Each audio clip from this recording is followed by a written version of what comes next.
so pleased that the chance to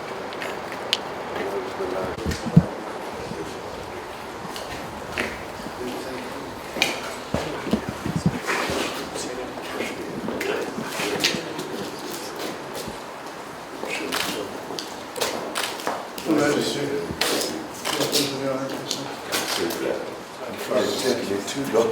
So grateful you're with me. Do you remember me? Yes, I about it. yeah. Yes, I do. So I apologise for not reaching you earlier. Nice to see you.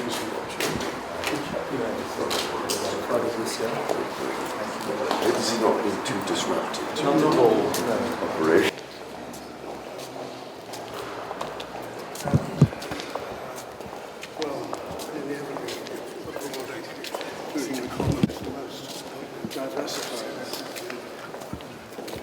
The lady authors came from San Andrea della Valle in Rome. And we have a fine organ, and the choir sing every Sunday.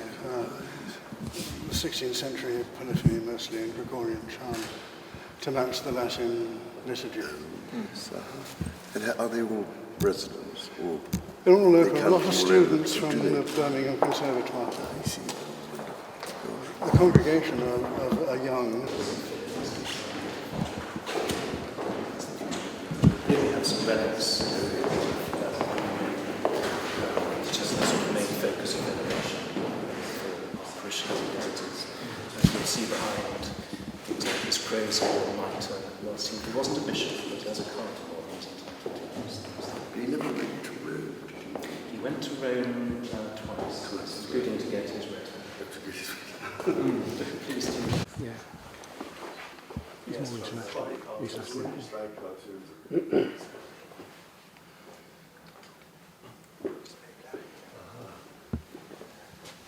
This is the Cardinal's library, so called because it is his collection of books. He started to buy books on a more serious scale when he was in Oxford, but realising he may not be spending the rest of his life there after all. And in particular, he acquired a very large collection of works by the fathers of the Church, so St. Gregory, St. Augustine, St. Athanasius, who were his heroes really, and influenced his theology the most. But we have a few examples of one or two treasures from our library. We have Newman's copy of the Polyglot Bible, which was a work by a massive undertaking by Brian Walton. It was the first book to be published by subscription. So people paid £50 each, an enormous sum, because it's 6 folios of this. And it is the Bible in its original Greek and Hebrew, but then also translated into Samaritan, Greek, Chaldean, Syriac, Arabic, Ethiopic, and Persian. I'm happy to say that we have a loyal edition.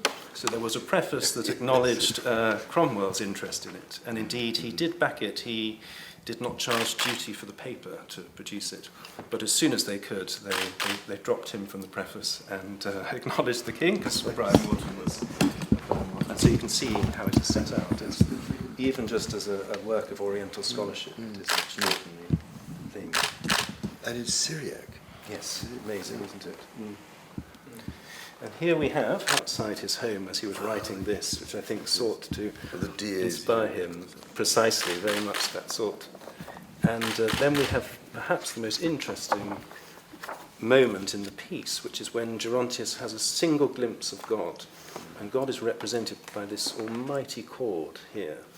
And Elgar writes, "For one moment must every instrument exert its fullest force." So that is the moment when he glimpses God, is judged, and then gets led in a beautiful ending by the angel into purgatory. So it's quite a treasure for us to have. And certainly when it was completed... It must be totally unique, isn't it? Oh yes, it is, yes. Mm-hmm. Not even the Royal College of Music has They have not. And at the end... What is it in red? So that might be a late edition or a bit of Richter even. But you think Richter put it in blue? He did some blue and some purple, actually. Yes, quite. So he only received the score the evening before the premiere, which I did thousands of letters. But also, this is where he wrote the dream of Gerontius on scraps of paper under an inspiration.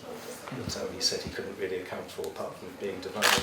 And when he finished it, he said, "I could no more write another word than I could fly." So it really was just a momentary inspiration. But we have in this room the sort of cosier, his living space, the books he obviously wanted to have around him to hand, and pictures. We start to see photographs of his friends and people who are important to him, like the Duke of Norfolk and Bishop Ullathorne, and of course, always centre stage is St Philip, and that is Pope Leo XIII who declared him a cardinal. But if we perhaps just take a little read. So the church that they knew as the current one, and they used to serve mass in it and then go off to school.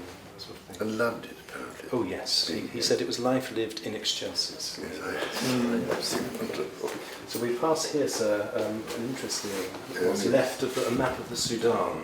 When General Gordon was assassinated in Khartoum, they found amongst his effects a copy of the Dream of Gerontius, which he'd heavily annotated.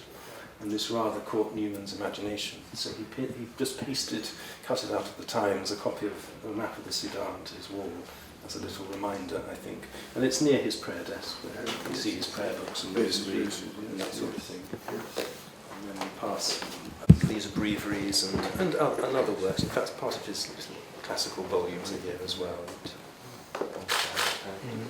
Yeah.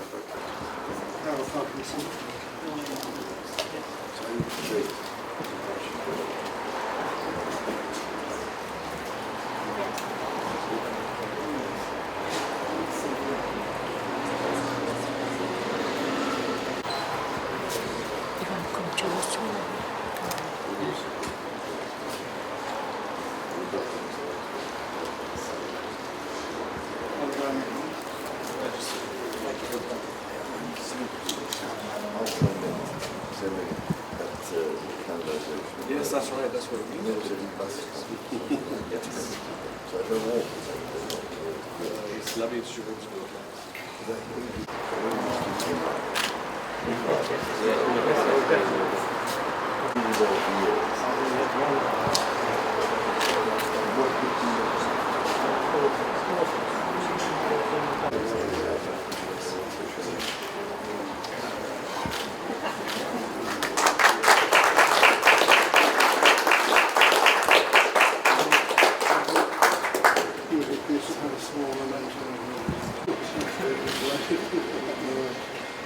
Beautiful day overlooking. 5 years ago. Yeah. Which I've been trying for 5 years to come. Yeah. Persuade my office.